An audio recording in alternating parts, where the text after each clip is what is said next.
Pagi anak-anak. Pagi Bapak. Betul ya, ini kelas 11B. Iya betul.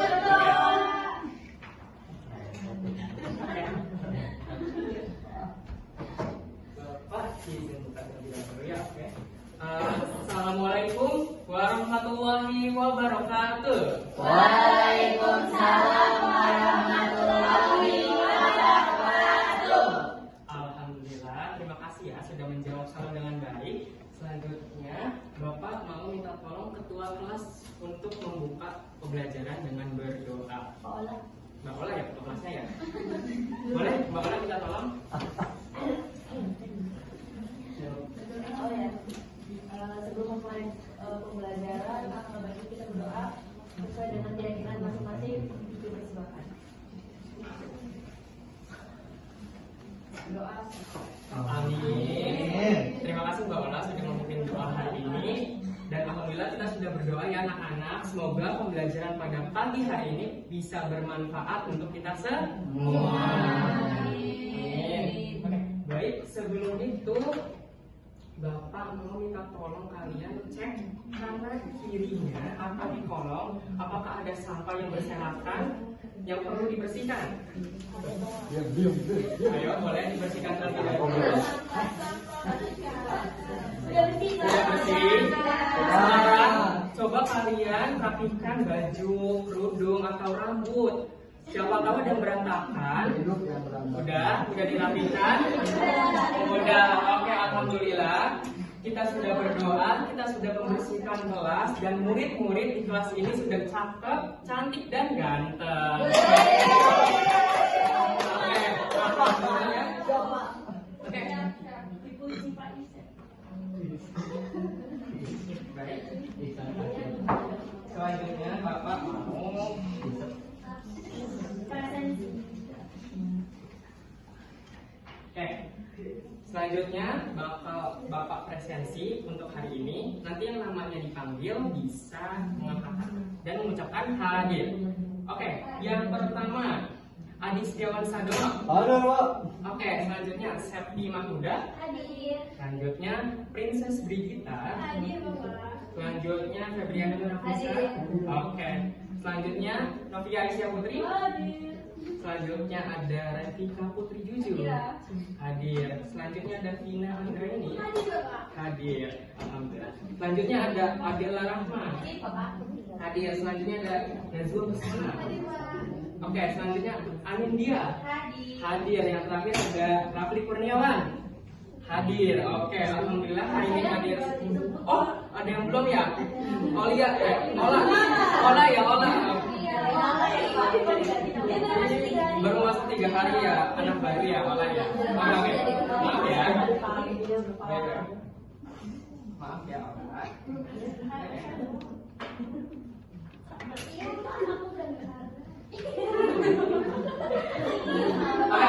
Karena hari ini murid-muridnya sudah pada hadir semua dan mungkin kalian sudah melihat ya di layar depan bahwa kita hari ini bakal mempelajari apa? Betul sekali. Sebelum itu, Bapak akan menyampaikan terlebih dahulu apa sih tujuan pembelajaran pada pagi hari ini? Oke. Nih, tujuan pembelajaran.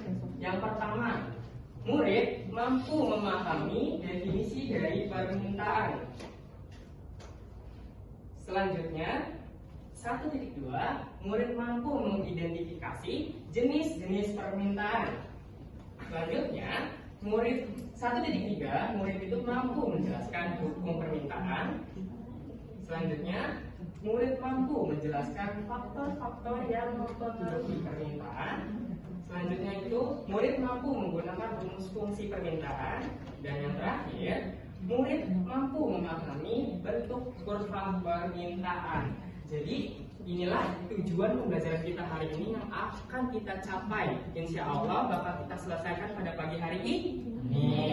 Oke. Sekarang Bapak punya pertanyaan untuk kalian terkait dari hari ini. Misalnya, siapa di sini yang biasa beli es teh? Oke, banyak Sehat ya. Nah, Bapak mau nanya di kantin harga es teh berapa? 3.000. Anggap 3.000 ya, anggap 3.000. Nah, semisalnya harga es teh itu yang tadinya 3.000 naik jadi 5.000. Menurut murid-murid, apakah permintaannya akan stabil atau permintaannya akan menurun atau permintaannya akan malah naik? Ayo. Coba salah satu Mbak Anin, ayo, karena apa alasannya? Karena mahal, uang kita nggak cukup buat ya. Oke. Lagi ada satu lagi boleh? Sama? Sama. Oke, sama. Betul ya, jadi ketika harganya naik, tentu ya kita sebagai siswa yang mungkin pendapatannya belum stabil, belum banyak, maka kita mengurangi pembelian itu. Nah, tanpa kalian sadari anak-anak, kalian itu sudah membuat sebuah keputusan sebagai konsumen loh. Seperti apa sih? Seperti membeli, memilih, mengurangi, dan juga menunda dari pembelian suatu barang. Nah, nantinya ketika kalian mendalami konsep permintaan ini, kalian tuh akan jauh lebih memahami bagaimana sih harga itu mempengaruhi permintaan kita. Terus kalian juga bakal tahu bagaimana perilaku konsumen yang terbentuk di pasar. Dan dengan mempelajari konsep ini, kalian tidak hanya mempelajari konsep saja untuk mengetahui tentang ekonomi, tetapi juga bagaimana kalian diajarkan untuk menjadi pribadi yang bijak dalam membuat sebuah keputusan. Oke, bisa dipahami? Bisa. Oke. Kalau gitu kita akan lanjut. Di sini Bapak punya video. Nah, video. Tapi sebelum itu Bapak akan bagi kelompok terlebih dahulu, dibagi ke dalam 3 kelompok. Biar cepat, mungkin Bapak langsung bagi aja ya. Ini Mbak Ais, Ola, sama Natika satu kelompok. Terus Dono, Mauda sama Nafisa satu kelompok. Sambil tambahin Tina, dan kelompok terakhir ada Princess Brigita, ada Anin, Adel, dan Najwa.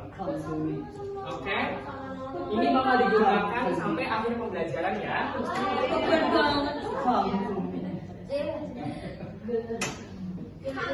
Oke, sekarang sudah berkelompok semuanya ya.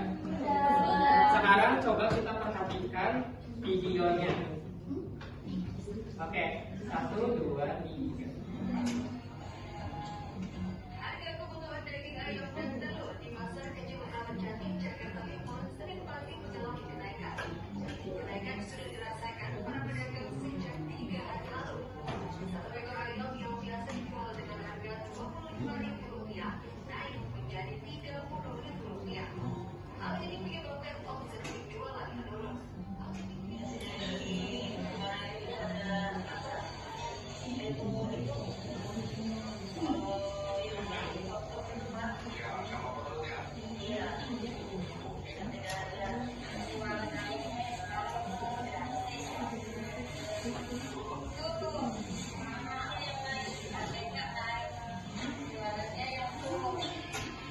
Kenaikan tidak hanya terjadi pada harga daging ayam, tetapi juga telur. Harga telur ayam mengalami kenaikan dari Rp27.000 yang dijual dengan harga Rp29.000 per kilogram.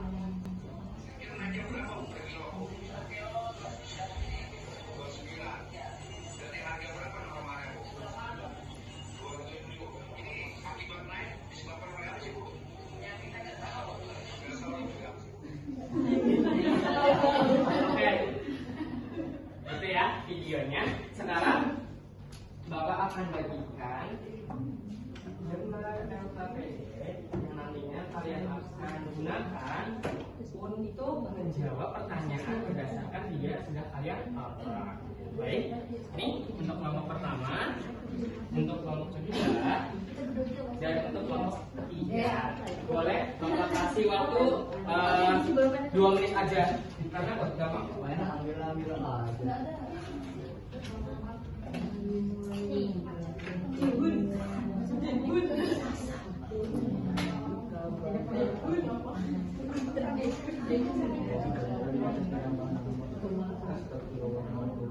Jika ada yang dibingungkan bisa ditanya ya. Baik Pak. Yes, sir. Ingat ya, ini kelompok 1, ini kelompok 2, ini kelompok 3. Apa sih? Yes. Sehari. Ih. Beribet ini.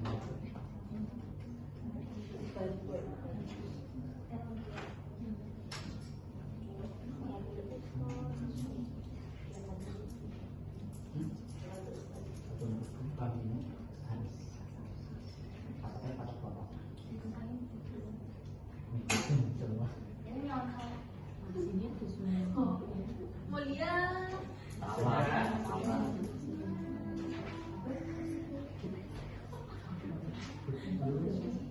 Selesai kelompok 1. Bebas. Sudah? Sudah. Sudah, boleh. Kira-kira siapa yang mau presentasi? Saya. Terlebih dahulu. Kelompok 1 boleh. Semua kelompoknya maju ke depan. Belum. Ya, dipercepat ya.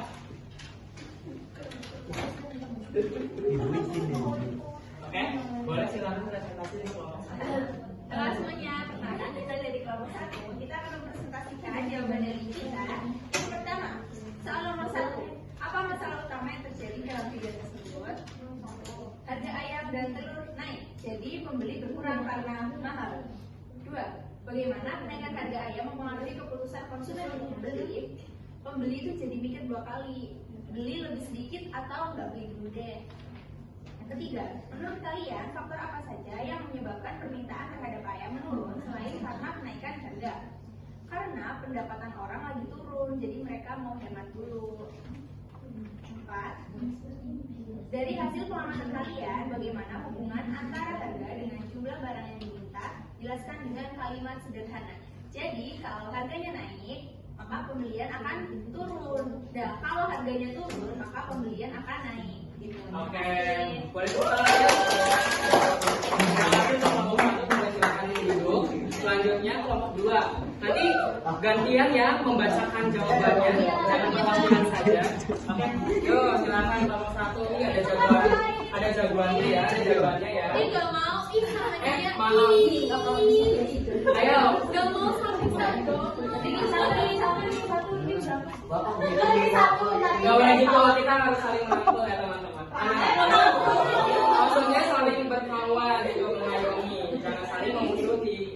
Oke, aja. Ya. Soal yang pertama, apa masalah utama yang terjadi dalam video tersebut? Masalah yang terjadi itu penjualan menurun karena masyarakat jadi jarang beli ayam. Mereka cari makanan lain yang lebih murah. Lanjut. Dari pertanyaan kedua, bagaimana kenaikan harga ayam mempengaruhi keputusan konsumen untuk membeli? Itu masyarakat itu ganti beli lauk lain yang lebih murah. Contohnya protein lain kan ada hewani dan nabati kan. Nah, nabatinya itu dari tempe dan tahu. Terus kalau hewaninya dari ikan.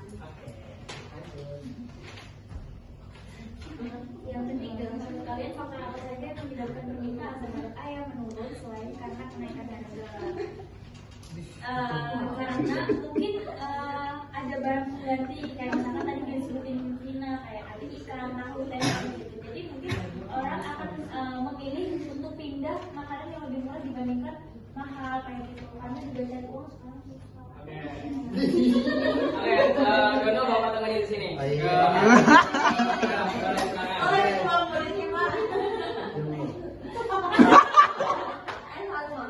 Lebih tua murid ya. Dari hasil pengamatan kalian, bagaimana hubungan antara harga dengan jumlah barang yang diminta? Jelaskan dengan kalimat sederhana. Nah, jawaban kita yaitu harganya mahal, jadi pembeli itu jadi sedikit. Lalu ketika harganya murah, pembeli menjadi ramah. Oke teman-teman. Untuk teman-teman yang sudah berdebat, silakan kembali dulu. Oke, terakhir kelompok 3, boleh? Yuk. Yuk. Kelompok 3. Nah, boleh? Silakan. Presentasi kan?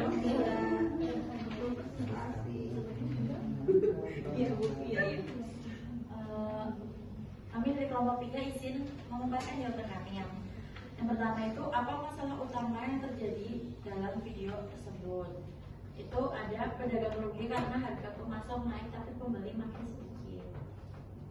Oke, yang kedua, bagaimana kenaikan harga ayam mempengaruhi keputusan konsumen untuk membeli? Ada juga yang tetap beli tapi potongannya lebih sedikit biar hemat. Yang pertanyaan ketiga, menurut kalian faktor apa saja yang menyebabkan permintaan terhadap ayam menurun selain karena kenaikan harga?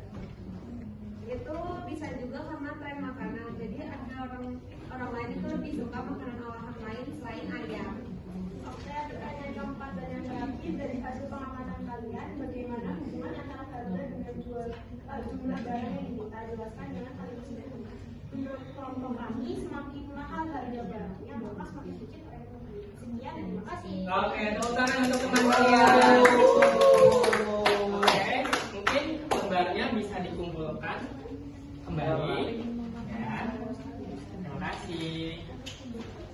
Terima kasih. Terima kasih. Oke, anak-anak, tadi kalian sudah berdiskusi terkait video yang sudah kalian tonton dan kalian menemukan ya bahwa dari video tersebut kenapa sih bisa terjadinya penurunan omset, yaitu pertama dari faktor yang kalian sebutkan, pendapatan masyarakatnya yang mungkin lagi kurang, atau mungkin dari pemasoknya itu yang tiba-tiba harganya naik yang membuat pembelinya berkurang. Dari situ juga kalian sudah menemukan bahwa ternyata ada loh selera masyarakat yang membuat permintaan akan ayam ataupun telur itu berkurang. Jadi bisa dipahami anak-anak? Nah, biar lebih memahami konsep dari permintaan ini, kita akan masuk nih ke materi inti. Biar kalian lebih memahami apa sih itu permintaan. Oke, lanjutnya ya. Nih, kita ada pembahasan. Ada definisi, ada jenis-jenis, ada hukum, ada faktor-faktor yang mempengaruhi permintaan, ada fungsi, dan juga ada kurva. Pertama, dari definisi. Nah, definisi permintaan secara umum itu bisa diartikan bahwa permintaan itu adalah keinginan konsumen dalam membeli suatu barang pada berbagai tingkat harga selama periode waktu tertentu. Nah, kalau menurut peneliti, permintaan diartikan itu sebagai jumlah barang dan jasa pada berbagai tingkat harga. Selanjutnya itu ada permintaan pasar. Apa sih permintaan pasar? Nah, permintaan pasar adalah gabungan jumlah permintaan individu terhadap barang atau jasa pada tingkat harga tertentu secara horizontal. Lanjutnya berdasarkan daya beli itu ada permintaan efektif yang pertama. Apa sih itu? Nah, permintaan efektif itu bisa diartikan sebagai permintaan yang disertai daya beli, kemampuan membeli dan tindakan pembelian. Contohnya misalnya Dono ingin membeli mobil seharga 100 juta. Dia itu tuh bekerja di kawasan SCBD yang gajinya misalnya 20 juta per bulan. Karena ada penghasilannya yang tinggi dan juga mempunyai tabungan yang tinggi juga, akhirnya Dono itu berhasil untuk membeli mobil tersebut. Artinya dari keinginan, dia juga didukung dari kemampuan membelinya dan akhirnya ada tindakan pembelian. Nah, lanjut, permintaan potensial itu berlawanan dan permintaan efektif. Jadi juga diartikan permintaan yang disertai daya beli, kemampuan membeli, tetapi belum melakukan pembelian. Lanjut, permintaan absolut itu permintaan tanpa disertai dengan daya beli dan kemampuan membeli. Intinya kalau di permintaan absolut itu keinginan membeli itu hanya sebagai angan-angan saja karena dia tidak bisa dipenuhi. Nah, hukum permintaan yaitu hukum yang menjelaskan tentang adanya hubungan yang bersifat negatif antara tingkat harga dengan jumlah barang yang diminta apabila diminta. Bunyinya apabila harga naik maka permintaan turun. Oke, lanjut. Faktor-faktor yang mempengaruhi permintaan itu ada harga barang itu sendiri, terus ada barang lain yang terkait, itu ada barang substitusi dan juga barang komplementer. Terus ada tingkat pendapatan, ada selera masyarakat, ada jumlah penduduk, dan juga ada prediksi masa depan. Fungsi permintaan, ini rumusnya ID sama dengan A min BP. Bisa dilihat ya keterangannya. Terus kita ada contoh soal. Diketahui suatu fungsi sebagai berikut. ID sama dengan 100 min 5P. Ditanya jika P-nya 10 dan P-nya 15. Nah, didapat ya ketika 10, permintaannya tuh 50, tapi ketika harganya jadi 15, ternyata permintaannya menurun jadi 25. Lanjut.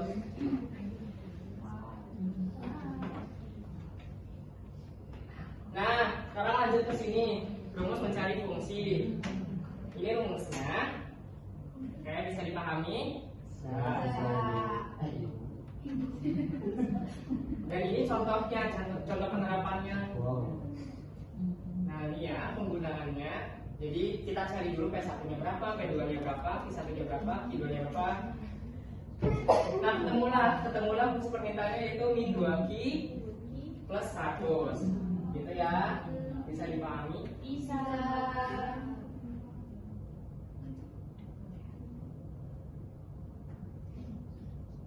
Nah, kurva terakhir, kurva nih. Kurva itu adalah kurva permintaan adalah kurva yang menggambarkan hubungan antara kuantitas barang yang diminta dengan harga barang-barang itu sendiri dengan asumsi faktor-faktor lain dianggap tetap. Karena di sini tujuan kita hanya untuk mengetahui bagaimana sih bentuk kurva, dan berikut adalah contoh gambar kurvanya. Nih, maaf.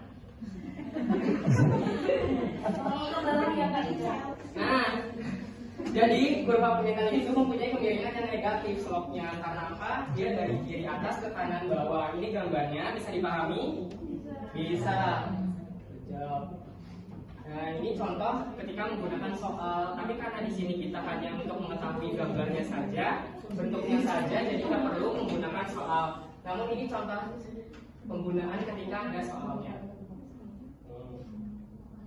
Ketika harga 500, jumlah yang minta 200, gambarnya seperti ini. Nah, lanjut. Nah, sampai akhir. Nah, gitu. Ini dia gambar dari kurva permintaan berdasarkan contoh soal yang diterapkan. Jadi, dari harganya yang mahal, terus permintaannya sedikit, terus sampai harganya diturunkan, menurun, sehingga permintaannya pun naik. Ya, dan ini gambarnya dari kiri atas ke kanan bawah. Bisa dipahami anak-anak? Bisa. Oke. Dan selesai. Oke.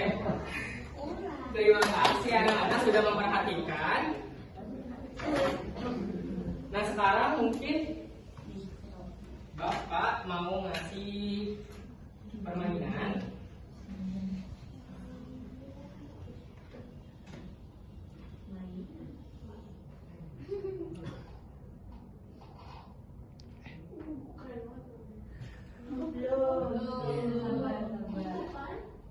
Iya, ini permainan.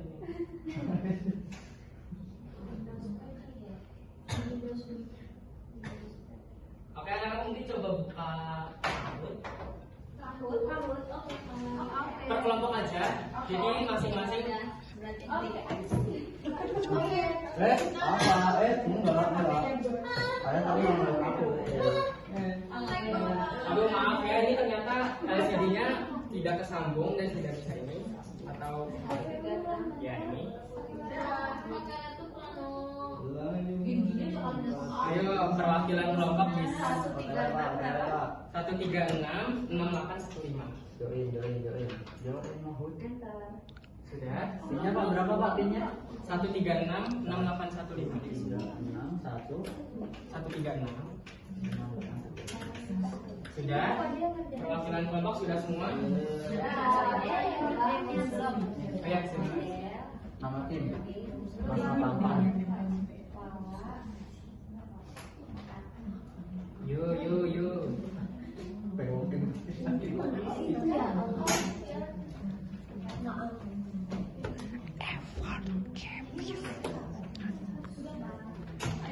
Kayak palang. Apa dah?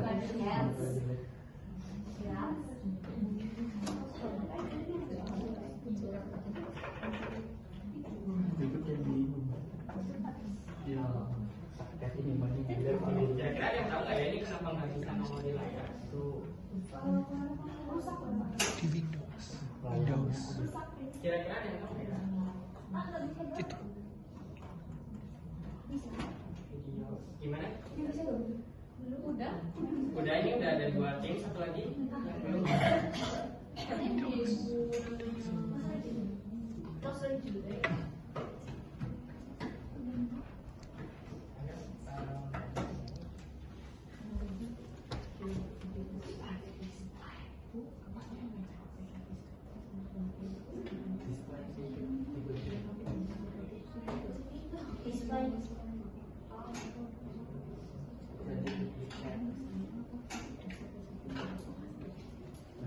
Alhamdulillah, terima kasih ya anak-anak sudah dibantu. Aduh, milenial gaptek. Oke, udah. Saya yang gaptek ya sendiri gitu, nggak mengelompokkan semuanya gitu. Ya, oke. Mana nih satu tim lagi? Tinggal aja Pak. Oke, berarti ya anggap aja ya kita mulai langsung. Wah, kamu aja. Ya, permintaan. Ayo, pertanyaan pertama. 3, 2, 1. Yang dimaksud dengan permintaan? Bentar Pak. Langsung jawab aja. Nggak? Jadi berarti yang namanya permintaan adalah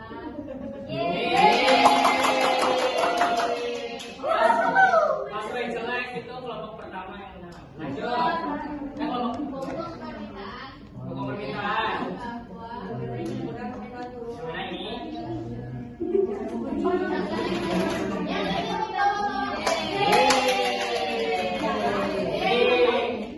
Lanjut. berikutnya yang masuk faktor yang mempengaruhi permintaan adalah teknologi produktif.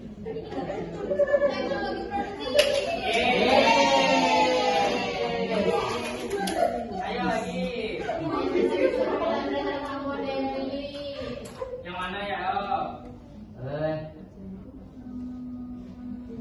Itu yang kolera. Kamera. Nah. Terakhir, pertanyaan terakhir ayo. Contoh barang komplementer. Iya, barang. Barang komplementer lengkap. Ayo pencet di jawaban kalian.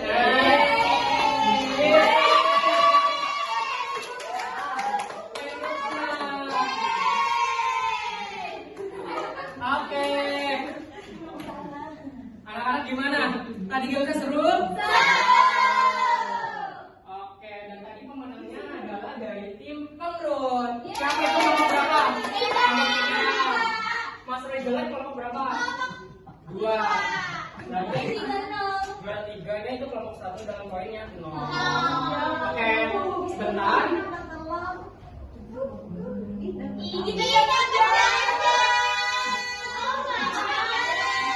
Kalau punya hadiah ke mana?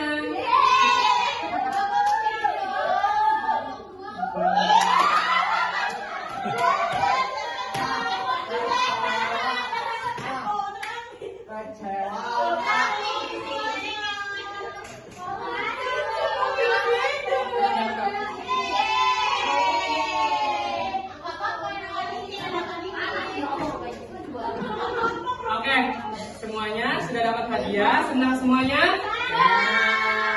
Oke, alhamdulillah. Sekarang coba ya, tadi kita udah belajar apa aja nih hari ini? Oke, udah dipahami? Paham semua? Ada yang ditanyakan? Oke, karena sudah tidak ada yang ditanyakan dan Bapak sudah mengupload tugas di Classroom. Tugas di video. Nah, dan Bapak ingatkan bahwa selanjutnya kita akan mempelajari terkait materi penalaran. Jangan lupa dipelajari ya, biar minggu depan pembahasan kita lebih asik. Oke? Bisa dipahami? Oke. Baik anak-anak, terima kasih sudah mendengarkan, sudah excited pada pembelajaran Bapak hari ini. Bapak minta maaf apabila ada kekurangan. Terima kasih banyak. Wassalamualaikum warahmatullahi wabarakatuh.